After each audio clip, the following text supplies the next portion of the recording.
بسم اللہ الرحمن الرحیم۔ محترم ناظرین السلام علیکم۔ کسی زمانے میں ایک چور تھا۔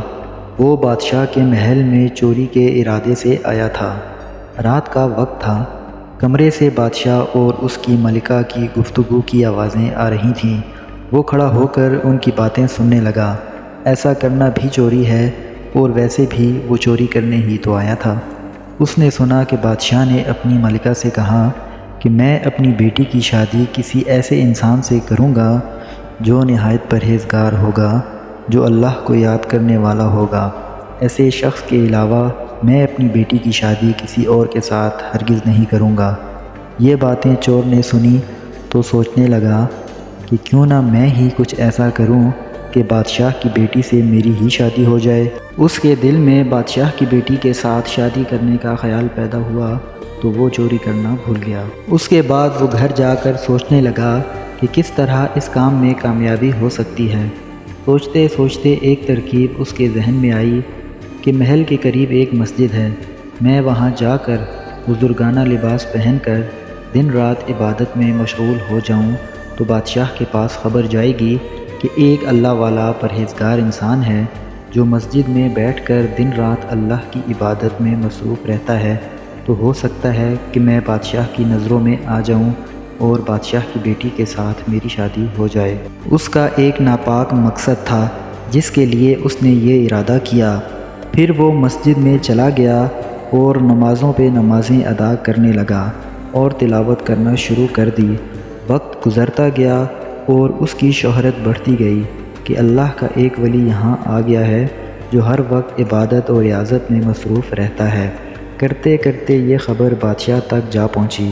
محل کے قریب والی مسجد میں ایک اللہ والے آ گئے ہیں، نوجوان ہیں، دن رات اللہ کی عبادت میں مصروف رہتے ہیں۔ بادشاہ نے جب یہ باتیں سنی تو اپنے ارادے کے مطابق غور و فکر شروع کر دی اور کہنے لگا کہ مجھے اپنی شہزادی کے لیے ایسے ہی شخص کی تلاش تھی، بہتر ہوگا کہ اس کا انتخاب کر لیا جائے۔ بادشاہ نے اس سلسلے میں بات کرنے کے لیے اپنے وزیر کو مسجد میں اس چور کے پاس بھیجا۔ وزیر نے جا کر بڑے باادب انداز میں کہا کہ محترم، میں بادشاہ کا پیغام لے کر آپ کے پاس آیا ہوں۔ چور نے کہا کیسا پیغام؟ وزیر نے کہا کہ بادشاہ نے کچھ سال پہلے یہ فیصلہ کر لیا تھا کہ اپنی بیٹی کی شادی ایسے شخص سے کریں گے جو اللہ کو ماننے والا، متقی اور پرہیزگار ہوگا۔ وہ جس شخص کی تلاش میں تھے وہ خوبیاں آپ کے اندر موجود ہیں، لہٰذا نظریں آپ پر رک گئی ہیں۔ بادشاہ نے مجھے آپ کے پاس اس سلسلے میں بات کرنے کے لیے بھیجا ہے۔ اب آپ بتائیے کہ آپ کو یہ بات منظور ہے یا نہیں؟ چور جو کہ اسی آرزو میں یہاں آ کر بیٹھا تھا، وہ کچھ دیر تو وزیر کی باتیں سنتا رہا اور پھر اس کی آنکھوں سے آنسو جاری ہو گئے۔ وزیر نے پوچھا کیا بات ہو گئی؟ تو اس نے کہا کہ جو پیغام آپ لے کر آئے ہیں وہ مجھے منظور نہیں ہے۔ وزیر نے پوچھا آخر کیوں آپ کو یہ پیغام منظور نہیں؟ اس شخص نے وزیر سے کہا کہ میں آپ کو ساری بات صاف صاف بتاتا ہوں کہ میں ایک چور تھا اور ایک مرتبہ بادشاہ کے محل میں چوری کرنے گیا تھا اور اس کے بعد پیش آنے والا سارا احوال سنا دیا۔